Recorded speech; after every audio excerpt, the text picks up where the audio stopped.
Quint के इस budget special live में आपका स्वागत है। तो वित्त मंत्री अरुण जेटली ने अपनी सरकार का आखिरी पूर्ण बजट पेश कर दिया है। उन्होंने भारत को दुनिया की सबसे तेजी से उभरती हुई अर्थव्यवस्था बताते हुए इस बजट की शुरुआत की। तो इस बजट में क्या है खास आपके लिए, मेरे लिए, ये हम समझेंगे संजय पुगलिया से, जो अब तक 26 बजट डिकोड करके हैं। सर, हमारे लिए बजट में क्या है? अपनी जो भविष्यवाणी थी नीरज कि ये बजट होगा दे दना धन, ये बिल्कुल वही है कि ग्रोथ मिलेगा आपको, लेकिन उसके लिए हमको वोट दीजिए आप। वोट का ग्रोथ इस सरकार ने अपने आखिरी बजट में प्राप्त करने के लिए पूरी कोशिश की है। कहा है कि कृपा करो किसान, थोड़ा सा आप नाराज हो, आपको ठीक करना बहुत जरूरी है। गांव गरीब किसान, इसका मूल फोकस है। पूरे बजट में पॉलिटिक्स है, पॉलिटिक्स है, पॉलिटिक्स है। इकोनॉमिक मैनेजमेंट साधारण ढंग से है, न उसमें कोई बहुत बड़े उभार की क्रांतिकारी बात है, न उसको कोई बिगाड़ने की कोशिश की गई है। एक आंकड़ा जो हम लोग हमेशा देखते हैं समझाने के लिए कि फिस्कल डेफिसिट के नंबर का क्या होगा, तो पिछला लक्ष्य भी पूरा नहीं कर पाए, करीबन 2 या 3% का उसमें झटका इनको लगा और वो ऊपर गया। तो 3.5% का घाटा इन्होंने बताया है फिस्कल डेफिसिट का। और अगले साल के लिए जो लक्ष्य रखा है 3.2%, उसमें फिस्कल स्लिपेज नहीं होगा। पिछले बर्ताव को देखते हुए कोई गारंटी नहीं है, ये एक चिंता की बात होगी। और सबसे पहले चूंकि हम लोग स्टॉक मार्केट की तरफ देखते हैं, वहां पर यह हुआ है कि चूंकि बाजार ने long term capital gains tax पर 10% का टैक्स लगा दिया है 31 जनवरी के आगे के लिए। तो ये एक बैड न्यूज है, जिसके कारण बाजार फिलहाल तेजी से गिरा भी है। तो ये बजट प्योर पॉलिटिकल मैसेजिंग के लिए है, मेरी तो शुरुआती राय है। मयंक सर, आपको सर थोड़ा पास आइएगा, थोड़ा पास आइएगा, और पास आना होगा सर। वो दे दना धन और बजट मतलब वोट दो, और उसी हिसाब से पूरा एकदम से पूरी तरह से। तो इसी को देख के हमको लगा सर, मेरा फर्स्ट रिएक्शन मतलब आपके साथ ही सर आपने 26 बजट कवर किया है, उतना तो मेरा नहीं, लेकिन आपके साथ ही मैंने भी बहुत सारा बजट कवर किया है। तो मेरा फर्स्ट रिएक्शन था कि ये यूपीए टाइप का ही बजट है। अब बड़ी बड़ी बात, जैसे एक बड़ा ही कैच फ्रेज जो हमको लगा, ईज ऑफ लिविंग। पहले ईज ऑफ डूइंग बिजनेस, उस पर इन्होंने कहा कि हम टॉप 100 में आ गए, तो ये बहुत बड़ी बात है, और वाकई बड़ी बात है अगर हम टॉप 100 में है तो। लेकिन नया फ्रेज है ईज ऑफ लिविंग, और उसके मतलब उसमें उन्होंने उसको समझाया जेटली जी ने कि सरकारी दखल आम आदमी के जिंदगी में कम कैसे हो। हम लोगों ने पिछले 4 साल में यही देखा है कि सरकारी दखल जो हमारी जिंदगी से ऑलमोस्ट बाहर हो गई थी, एकदम से रिवेंज के साथ हमारी जिंदगी में सरकारी दखल आई। और अगर इसको रिवर्स किया जाता है लास्ट ईयर में, तो ये बहुत ही बड़ा वेलकम चेंज होगा। दूसरा, चौथे साल में इनको याद आया कि एमएसपी ठीक से रिकैलिब्रेट करने की जरूरत है, और एमएसपी में फिर वही कि 50% कॉस्ट प्लस 50% देंगे, जो इन्होंने इनिशियली प्रॉमिस किया था। तो अभी तक सर ये एमएसपी को लेके बड़ा एम्बिगुअस रहा था एनडीए का, और अब बोल रहे हैं 50% बढ़ा देंगे।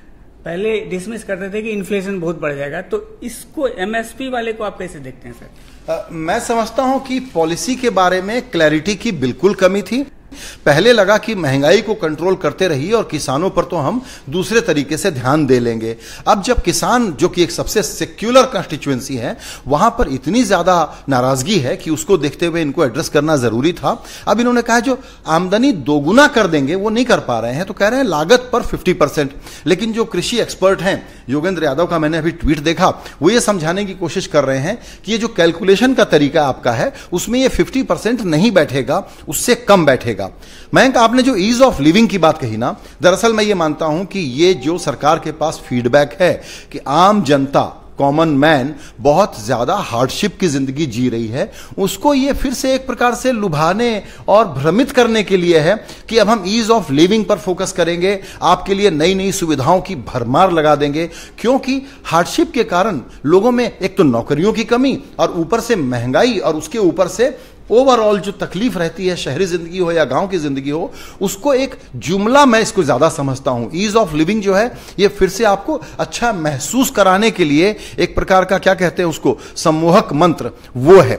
दूसरी बात, जो आप पूरा अगर इनका आंकड़ा देखें और जो मैसेजिंग देखें, कल की अखबार की हेडलाइन क्या चाहते हैं?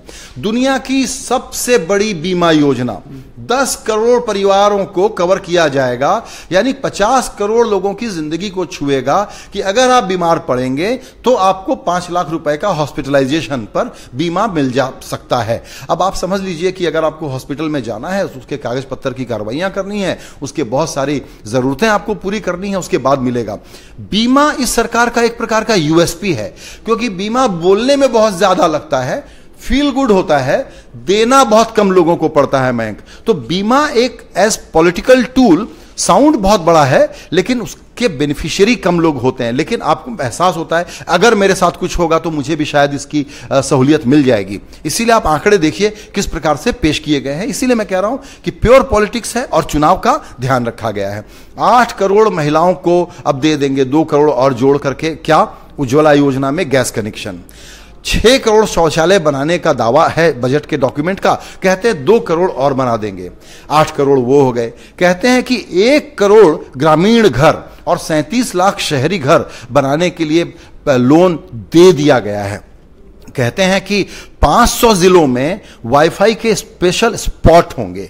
इस प्रकार आप देखिएगा पूरे बजट का जो टोन और टेनर है वो अलग अलग कंस्टिट्यूएंसीज को सम्मोहित, प्रभावित करने के लिए है कि आपके लिए इसमें कुछ न कुछ है। इस सरकार का सारा दारोमदार अब इस बात पर निर्भर करेगा कि ये पैसे जिन बेनिफिशियरी के लिए हैं उन तक पहुंचाने के लिए ये कितना एग्रेशन और कितनी तेजी दिखाते हैं। इसीलिए मैंने सवाल ये उठाया था मयंक कि ये डायरेक्ट बेनिफिट ट्रांसफर दरअसल डायरेक्ट वोट ट्रांसफर के लिए है, तो दे दनाधन का हमारा जो सूत्र वाक्य था वही सही निकल रहा है। आइए अब बात करते हैं कि टैक्स पेयर को क्या मिला। टैक्स पेयर के मामले में मैं ये समझता हूं, आपने उसकी ज्यादा स्टडी कर ली होगी अब तक, कि बहुत छोटे से वर्ग को, जो सैलरीड क्लास हैं, उनको 40,000 की टैक्स छूट, स्टैंडर्ड डिडक्शन दे दिया गया है। लेकिन सेस बढ़ा दिया गया है 3% के बजाय 4%। एक राहत जिसका वादा था उसको आंशिक रूप से पूरा किया गया कि कारोबारियों के लिए 250 करोड़ के अंदर का टर्नओवर अगर आपका है तो 25% का टैक्स देना पड़ेगा। बड़ी कंपनियों को इसमें से बाहर रखा गया है जो 250 करोड़ के ऊपर के टर्नओवर वाली हैं। ऐसी कंपनियां, जेटली जी ने कहा कि मात्र 1% हैं, 99% कंपनियों को इसका फायदा हो जाएगा। आपको लगता है क्या कि टैक्स के तजवीज ऐसी है कि प्राइवेट इन्वेस्टमेंट को बूस्ट मिलेगा, या ये बजट सिर्फ पब्लिक एक्सपेंडिचर पर, पब्लिक इन्वेस्टमेंट पर ही डिमांड क्रिएट करने की कोशिश कर रहा है, वादा कर रहा है? और क्या डिमांड क्रिएट होगी? ऐसा मतलब प्राइमा फेसी नहीं लग रहा है सर। वो अगर हमारे जेब में ज्यादा पैसा आएगा तो हम ज्यादा खर्च करेंगे, लेकिन रफ कैलकुलेशन के हिसाब से ऐसा नहीं है। अगर मैंने म्यूचुअल फंड में इन्वेस्ट किया है तो हमको थोड़ा सा ज्यादा देना पड़ेगा। अगर मैंने शेयर मार्केट में इन्वेस्ट किया है तो हमको थोड़ा सा ज़्यादा देना पड़ेगा। 40,000 का स्टैंडर्ड डिडक्शन मिला है, लेकिन सेस 3% से 4% बढ़ गया है, तो नेट गेन जो हमारे लिए होगा मेरे ख्याल से बहुत कम होगा। कुछ हजार रुपए का ही, तो कुछ हजार रुपए का हर मंथ का होगा, तो उससे बहुत ज़्यादा नहीं होगा।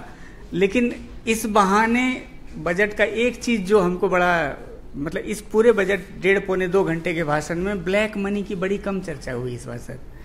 और एक बड़ा ऑनेस्ट एडमिशन रहा कि 3.5 साल 4 साल की कोशिश के बावजूद भी टैक्स पेयर देश में अभी भी वही हैं जो सैलरीड क्लास है। और इसीलिए वित्त मंत्री साहब ने स्पेशली कहा कि सैलरीड क्लास को रिलीफ देने की जरूरत है, क्योंकि एवरेज सैलरीड क्लास है जो एवरेज टैक्स पे हो रहा है वो बाकी किसी भी वर्ग से काफ़ी ज़्यादा है। तो इतना demonetisation, GST, formalisation of economy की बात हम कर रहे हैं, उसके बावजूद टैक्स कौन दे रहा है? वही जो सैलरीड क्लास है, बंदा हुआ, उसको देना ही है। तो इसमें यह कहना गलत नहीं होगा कि जो करीबन 8 करोड़ टैक्स पेयर का दावा ये करते हैं, 8.23 करोड़ कहते हैं टैक्स पेयर हैं, उसमें जो गारंटी वाले हैं वो 4.5 करोड़ सैलरी वाले हैं। उनके टैक्स में तो टस मस हो नहीं सकता।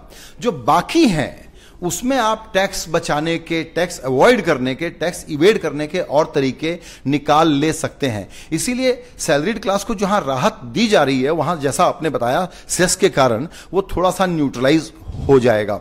एक बात और है, long term capital gains tax बाजार को आज बुरा लगा है, इसका कोई बहुत बड़ा रेवेन्यू इंपैक्ट नहीं है। और अभी ये सफाई नहीं आई है कि जो आप एसटीटी लगाते हैं, सिक्योरिटी ट्रांजैक्शन टैक्स, अब ये डबल टैक्स हो गया। यानी पहले मैंने इनकम की थी, उस पर इनकम टैक्स दिया था, जो मेरे पास पैसा बचा था उसको मैं बाजार में इन्वेस्ट करने गया था, जिस पर अभी कोई long term capital gains tax नहीं था। अब मुझसे 10% का टैक्स लिया जाएगा अगर मेरी कमाई 1 लाख रुपए के ऊपर है, कमाई इक्विटी में इन्वेस्ट करने के कारण, उस पर आप टैक्स लेंगे और मुझसे एसटीटी भी लेंगे। यानी कि एक प्रकार का डबल टैक्सेशन कंटिन्यू करेगा। इस पर क्लैरिफिकेशन का इंतजार रहेगा। जाहिर है कि वित्त मंत्री से बहुत लोग ये सवाल अब पूछेंगे। लेकिन long term capital gains tax कल के अखबारों में एक जो जरूरी, हम प्रो रिच नहीं है, हम एंटी रिच हैं, ये हेडलाइन उनको चाहिए। तो जो आपने कहा कि ब्लैक मनी पर कोई चर्चा नहीं है, हम लोग भी समझते थे कि बेनामी प्रॉपर्टी पर एक्शन होगा, हालांकि वो बजट में कहने की जरूरत नहीं है। शाहरुख खान से बेनामी प्रॉपर्टी पकड़ने का काम शुरू भी कर दिया गया है, लेकिन हो सकता है कि आने वाले दिनों में वो एक्शन देखें। करप्शन पर, एंटी और ब्लैक मनी पर बजट में दरअसल एक प्रकार की चुप्पी है और ये इंटरेस्टिंग है, शायद इसलिए कि गांव गरीब किसान की मैसेजिंग को कहीं से कमजोर नहीं करना था और एक लॉन्ग टर्म गेन टैक्स का आपको हेडलाइन दे दिया गया कि साहब बिजनेस वाले, बाजार वाले नाराज हैं, मतलब कि गरीब के लिए जरूर कुछ अच्छा हुआ है। और एक कल बॉक्स बन जाएगा सारे अखबारों में कि आपको कितने रुपए की टैक्स की राहत मिली, तो अखबारों की हेडलाइन प्लान की गई। एक चीज और मुझे बहुत इंटरेस्टिंग लगी इसमें नीरज, और आपके पास भी कुछ सवाल आ रहे होंगे, आप ले लीजिएगा, वो ये है, मुझे कई बार ऐसा शक होता है कि ये बजट लिखने के पहले और बजट की नीतियां बनाने के पहले शायद टेक्नोलॉजी का जो चलन है उसमें कैच वर्ड ढूंढते हैं। यानी इतने बड़े देश के इतने बड़े भाषण में आज मैंने आर्टिफिशियल इंटेलिजेंस सुना, ब्लॉकचेन का इस्तेमाल सरकार कैसे करे ये सुना, और ये भी सुना कि क्रिप्टो करेंसी को इलीगल दे दिया गया है। ये एक अहम ऐलान है। सरकार अभी तक कह रही थी कि हम देखते हैं कि कैसे रेगुलेट करेंगे, आज साफ कह दिया गया है कि इसको हम कर्ब करना चाहते हैं। क्रिप्टो करेंसी, बिटकॉइन और ये जो आप सुनते हैं ये लीगल नहीं है और इसको रोकने के उपाय ढूंढेंगे। पिछले दिनों में जो कई तरह के बबल की बात कर रही है, लोग बात कर रहे हैं, लोग कमाई के लिए सोचते हैं कहीं भी पैसा लगा दो, बहुत 2-4 गुना कमाई हो जाएगी। तो क्रिप्टो करेंसी के बारे में सरकार कोई इस तरह का काम नहीं करने वाली है कि रेगुलेट करे, बल्कि इसको रोकेगी। तो ये उन लोगों के लिए, बहुत थोड़ी आबादी है जो इस पैसे में अभी इस धंधे में फंस रही है, लेकिन एक प्रकार का बबल है, किसी दिन तो ये गुब्बारा फूटेगा। एक चीज जो मुझे और लगी कि जो बहुत महत्वपूर्ण है, लेकिन उस पर मैं जाऊंगा, जो 115 जिलों को ढूंढने की बात है। लेकिन नीरज आपके पास कुछ सवाल आए, अपने सवाल भी। तो मैं एक बार आपको फिर बता दूं कि आप लोग बजट जो अभी पेश किया गया है उस पर ये चर्चा देख रहे हैं संजय पुगलिया और मयंक मिश्रा के साथ।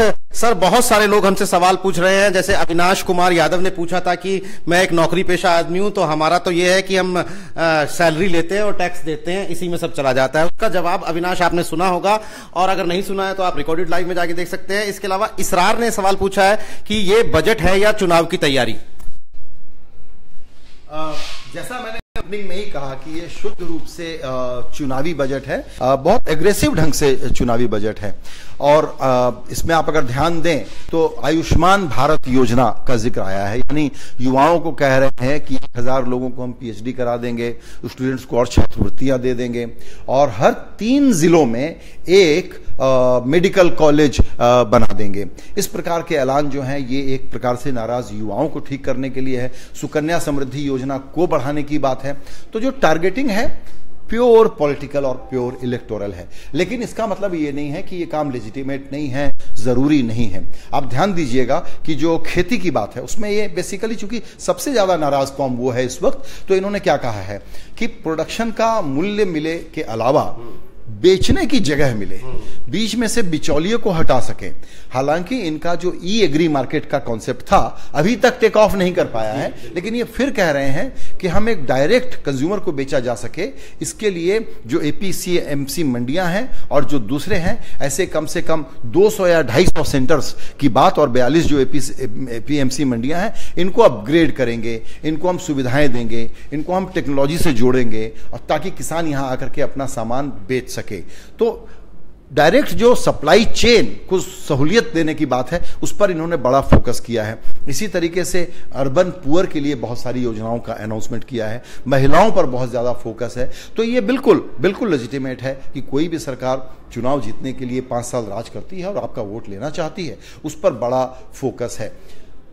सरकार अब ये क्लेम करेगी, आपने बजट भाषण सुन लिया और हमारी कमेंट्री जो इंस्टेंट कमेंट्री है वो सुन ली, सरकार कहेगी कि इससे बहुत पब्लिक इन्वेस्टमेंट जाएगा। पब्लिक इन्वेस्टमेंट जाएगा तो लोगों के हाथ में पैसे जाएंगे, लोगों के हाथ में पैसे जाएंगे तो डिमांड क्रिएट होगी, डिमांड क्रिएट होगी तो प्राइवेट इन्वेस्टमेंट का चक्र शुरू होगा और तब नौकरियां क्रिएट होंगी। और जब तक नौकरियां क्रिएट नहीं हो रही हैं तब तक आप हमसे जो जॉब की परिभाषा बदली जा रही है सेल्फ एम्प्लॉयमेंट में, हम आपको लगातार कुछ दे रहे हैं। अब इसमें बड़ी बहस है जिसमें इस वक्त हम विस्तार में नहीं जा सकते। मुद्रा में जैसे चिदम्बरम साहब जैसे लोगों का कहना है कि आप 43,000 रुपए किसी एक को देते हैं छोटे मोटे कारोबार को, वही एवरेज है जितना लोन अभी तक बांटा गया है, और वो एक प्रकार की रीफाइनेंसिंग है।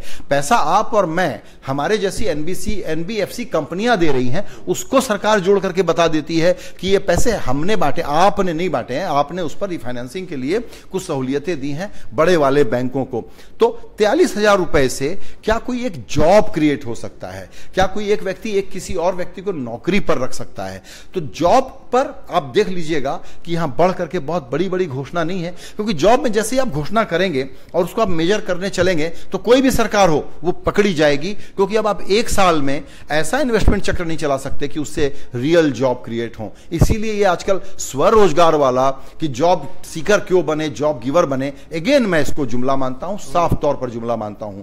सरकार का बेट यही है कि पब्लिक इन्वेस्टमेंट बढ़ा करके हम डिमांड क्रिएट कर पाएंगे, जिसके कारण इन्वेस्टमेंट आएगी, जिसके कारण मैन्युफैक्चरिंग सेक्टर, प्राइवेट सेक्टर पैसे लगाएगा। जहां एक बात पर बहुत ज्यादा चुप्पी है, जरूरी नहीं था कि वो बजट में कहे, एनपीए स्ट्रेस बैंकिंग जो पैसा देने वाला है उसका क्या होगा। बहुत गिरने के बाद 9% तक 30% का क्रेडिट ग्रोथ होता था, किसी जमाने में 9% पर आ गया, 12% अभी थोड़ा सा बढ़ा है। क्रेडिट ऑफ टेक की उम्मीद अभी भी आप नहीं कर सकते, क्योंकि सारे बैंक और सारे बड़े प्राइवेट सेक्टर की कंपनियां अभी भी एक सुरंग में फंसी हुई हैं। वो इस पूरे साल में कितना निकलेंगी इसमें भी 4-6 महीने का इंतजार है, तब तक आपका आधा वित्त वर्ष और चला गया। एक चीज हमको अच्छा लगा सर, इस बजट का जो एक बहुत ही अच्छा चीज हमको लगा सर, बहुत आदमी डिफर कर सकते हैं कि एमपी की सैलरी कैसे बढ़े, इस पे एक मैकेनिज्म बन गया है कि हर 5 साल के बाद उसको रिवाइज किया जाएगा और इन्फ्लेशन इंडेक्स्ड होगा। वो ये बहुत ही वेलकम मूव है। पहले एमपी को ज्यादा सैलरी मिलना चाहिए मेरे हिसाब से, और वो रिवीजन का एकदम से एडॉक तरीका था और इसीलिए बहुत ही क्रिटिसिज्म होता था। अब एक फॉर्मल तरीका हो गया, तो ये बहुत ही अच्छा वेलकम स्टेप तो मयंक, अगर एमपी साहब की सैलरी अब इन्फ्लेशन प्रोटेक्शन वाला कवच पा रही है तो सेम इन्फ्लेशन इंडेक्सेशन प्रोटेक्शन आप किसान के लिए क्यों नहीं कर देते कि आपको कम से कम हम इन्फ्लेशन से तो प्रोटेक्ट करेंगे ही करेंगे। तो ये प्रिविलेजेस हैं सर, आप कर सकते हैं, आप एमपी साहब हैं तो आपने कर लिया अपने लिए, लेकिन बाकियों के लिए नहीं है। ये चूंकि सुरक्षा कवर बाकियों को प्राप्त नहीं है तो यहां तो हार्ड कैश जाएगा 543 और राज्यसभा के जितने लोग हैं उनको, और राष्ट्रपति, उपराष्ट्रपति और गवर्नर साहब की तनख्वाहों में भी कुछ बढ़ोतरी कर दी गई है। लेकिन बाकी जो हैं उनको कहा जाएगा आपकी हार्डशिप मैं दूर नहीं कर पा रहा हूं, लेकिन बीमा का कवर मिल रहा है ना, उस बीमा के आप लाभार्थी होंगे कि नहीं होंगे इसका हिसाब कौन लगाता है। तो बीमा, जैसा मैंने कहा कि इस सरकार का एक बड़ा पॉलिटिकल लुभावना टूल है, लेकिन ये टूल बड़ा एक तरीके से छद्म वाला है, नहीं क्या मयंक? जी हाँ, यूपीए के समय में होता था सर, मनरेगा इतने सारे डिस्ट्रिक्ट को मैंने कवर कर लिया। उसके बाद फूड सिक्योरिटी, यूपीए 2 के लास्ट ईयर्स में सबसे ज्यादा जोर दिया गया था फूड सिक्योरिटी पे। अब कितना रोल आउट हुआ है, कितने लोगों को फायदा हुआ है, किसी ने ऑडिट नहीं किया है उसका। मनरेगा, हाँ एक और चीज सर हमको लगा, मेरे ख्याल से शायद 1.25 घंटे के बजट भाषण में मनरेगा का जिक्र नहीं हुआ है इस बार। बिल्कुल। एक बार कितना एलोकेशन है हम लोग मतलब बजट पेपर्स देख के पता चला है कि एलोकेशन बढ़ा है घटा है, लेकिन मनरेगा का शायद जिक्र नहीं हुआ इस बार बजट में। वही बहुत सरप्राइजिंग है, और इस पर आप लोगों की पता नहीं क्या राय है। मेरी राय यह है कि जॉब पर अगर सरकार कुछ करेगी, और वो भी मोदी जी की सरकार इतना सुपर ब्रांड है, तो उसकी चर्चा ज्यादा होगी, वो एम्पलीफाई होगा। पॉलिटिकली स्पीकिंग जॉब की चर्चा कम हो इसकी कोशिश हो रही है, जॉब की चर्चा कम करने की कोशिश हो रही है। इसीलिए नरेगा जैसी स्कीम या जॉब के लिए कोई बहुत एग्रेसिव बातें नहीं की गई हैं। जॉब को टॉकिंग पॉइंट से, की वर्ड से हटाना है मयंक।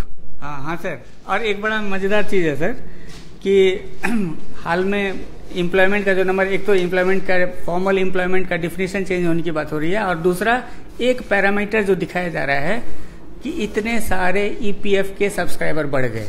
तो आज ही बजट में अनाउंस हुआ कि ये पहले से लागू हुआ है कि न्यू एम्प्लॉय के लिए का एक बड़ा कंट्रीब्यूशन गवर्नमेंट की तरफ से आता है।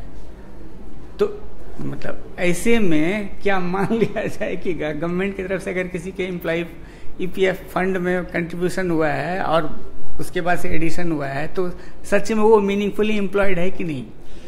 इस सरकार के बारे में बहुत सारे जिम्मेदार अर्थशास्त्री कहते हैं कि आप गोल पोस्ट ऐसा शिफ्ट करते हैं और नई कसौटियां ऐसी ले आते हैं कि कभी जज कर पाना आपको कि कौन सा आंकड़ा सही है बड़ा मुश्किल है।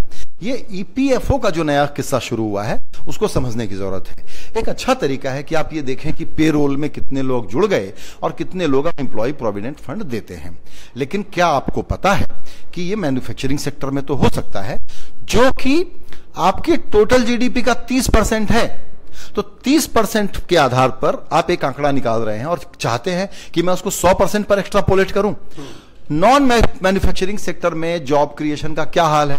इसलिए ईपीएफओ के डेटा को एक इनपुट की तरह से यूज किया जा सकता है, लेकिन चूंकि इस देश में जॉब मार्केट में कितने लोग आए, कितने लोग नौकरी मांग रहे हैं, इसको डेटा को कैप्चर करने का अभी तक कोई अच्छा तरीका नहीं मिला है। उसकी गैर मौजूदगी में ये एक अच्छा इनिशिएटिव लाया गया है, लेकिन ये कंप्लीट मेजर नहीं है। इस ईपीएफओ के मेजर से कंफ्यूजन नहीं होना चाहिए, क्योंकि ये तो सिर्फ मैन्युफैक्चरिंग सेक्टर के बारे में एक झलक देता है। Is that right? जी सर। और एक अभी देख रहे हैं सर कि बहुत ज्यादा वाइडली एक्सपेक्टेड था कि क्रूड जो $70 के आसपास है या उससे आगे बढ़ सकता है, तो पेट्रोलियम प्रोडक्ट्स में जो एक्साइज है बजट में अनाउंस नहीं हुआ और मेरे ख्याल से उस पर शायद कुछ नहीं हुआ है। और अभी जो स्क्रीन पर दिख रहा है कि आईटीसी का शेयर बहुत तेजी से भागा है, तो मतलब कुछ कुछ जो प्रोडक्ट अभी बाहर है जीएसटी से उसमें आईटीसी भी है, मतलब सिगरेट टोबैको प्रोडक्ट भी है। मेरे ख्याल से उसको भी टच नहीं किया गया, इसलिए आईटीसी में बहुत ज्यादा तेजी है अभी। तो पेट्रोलियम वाला मेरे ख्याल से वो निराशाजनक है। पेट्रोलियम प्रोडक्ट पे बहुत ज्यादा आज भी हर अखबार में था कि एक्साइज और कस्टम ड्यूटी उस पर बहुत ज्यादा है, उस पर राहत की उम्मीद थी। फिलहाल राहत नहीं है, हो सकता है वो बजट के बाद किया जाए उसको। सर मेरा एक सवाल है कि इस बजट को देखते हुए आपको क्या लगता है, चुनाव पहले हो रहे हैं या नहीं हो रहे हैं? देखिए, चुनाव पहले का जितना ज्यादा डिबेट पुश किया जा रहा है, और अगर इसको किसी तरीके से अगर कोई इरादा है और कन्वर्ट करना है, तो जो मोस्ट लाइकली सिनेरियो है वो तो यही है कि राजस्थान मध्य प्रदेश वाले राउंड में लोकसभा का चुनाव जोड़ दिया जाए। कहा जाए कि हमने 6 महीने की कुर्बानी दे दी, नहीं तो लोग तो सत्ता में एक दिन भी नहीं छोड़ना चाहते। और चूंकि ये देश के लिए, लोकतंत्र के लिए बहुत अच्छा है, बिल्कुल एक नया टॉकिंग पॉइंट क्रिएट कर दें, ताकि दूसरे जो मुद्दे जिस पर हम डिफेंसिव हैं उस पर हमको जाना ना पड़े और लगे कि कोई बहुत बड़ी नई बात हो गई है। लेकिन ये बगैर कंसेंसस के नहीं हो पाएगा। हालांकि जो एनडीए शासित राज्य हैं वहां तो आप कंसेंसस बना ही लेंगे, लेकिन मुझे लगता है कि ये अभी एक फ्लोट बलून है। मन में इच्छा है कि मेरा जो प्रीमियम वोट है उसके साथ मैं चुनाव को निकाल लूं, क्योंकि बाकी की एंटी इनकम्बेंसी भारी हो सकती है, उसका नुकसान हो सकता है। और आज ही एक अलग से हम चर्चा करेंगे और हम दर्शकों को बता दें कि उसमें भी हमारे साथ जुड़े कि जो बाई इलेक्शंस हुए हैं उसके नतीजे क्या बताते हैं और बीजेपी उसको कैसे इंटरप्रेट करेगी अपने लिए, वो देखने की बात होगी। एक चीज और इसमें जोड़ना जरूरी समझता हूं मैं, एक बड़ी इंटरेस्टिंग बात आई है, 115 जिलों की एक लिस्ट बनाई गई है। ये एस्पिरेशनल डिस्ट्रिक्ट कि यहां वो सारी बुनियादी सुविधाएं होंगी, इनको हम मॉडल बनाएंगे। अभी से 115 जिलों की सूची मेरे हाथ में नहीं है, लेकिन 35 उसमें नक्सली प्रभावित इलाके हैं। मैं ये समझता हूं कि इन जिलों को चुनने में भी इलेक्टोरल गणित का हिसाब रूलिंग पार्टी ने जरूर लगाया होगा कि जहां बीजेपी का फुटप्रिंट नहीं है, जहां पहली बार जा रहे हैं, जहां वो लड़ाई में आ सकते हैं, जहां जीत सकते हैं, वहां एक स्पेशल फोकस दे करके अलग अलग मंत्रालय को, कहीं पर एग्रीकल्चर, कहीं पर रूरल डेवलपमेंट, कहीं पर होम मिनिस्ट्री, कहीं पर चाइल्ड एंड सोशल वेलफेयर, उनको काम दिया जाएगा कि इन जिलों में आप खास तौर पर काम करें। तो जो बात मैं शुरू से एम्फेसाइज कर रहा था कि इस बजट को अगर आप इलेक्टोरल और पॉलिटिकल फिल्टर से देखेंगे तो आपको प्लान और पैटर्न समझ में आएगा। बाकी इकोनॉमिक मैनेजमेंट से न पॉजिटिव साइड में न निगेटिव साइड में कोई बहुत बड़ी टिंकरिंग की गई है। अगर रिकैप करना हो तो यही कि अधूरा वादा पूरा किया है 25% कॉर्पोरेट टैक्स वाला एक कैटेगरी के लोगों के लिए। सैलरीड एम्प्लॉय को थोड़ी सी राहत देने की कोशिश की है, लेकिन बिल्कुल छप्पर फाड़ नोट बांटने का ऐलान है गरीब गांव किसान मास वोट के लिए, ताकि आपको बदले में छप्पर फाड़ वोट भी मिल सके। यह मेरी समरी है इस बजट भाषण पे। तो आप देख रहे थे ये बजट पर संजय पुगलिया और मयंक मिश्रा का एनालिसिस। इस बजट का आपके लिए क्या मतलब है, देश की पॉलिटिक्स के लिए क्या मतलब है और देश की इकोनॉमी के लिए क्या मतलब है। अगर आप देर से इस फेसबुक लाइव में जुड़े हैं तो रिकॉर्डेड लाइव देखिएगा, आपको बजट की बहुत सारी बारीकियां समझ में आएंगी। और इसके अलावा द क्विंट और ब्लूमबर्ग क्विंट पर भी बजट की तमाम पहेलियों को सुलझाया जा रहा है, इसलिए आप क्विंट पर बने रहिए और इस बजट के तमाम पहलुओं को जानते रहिए।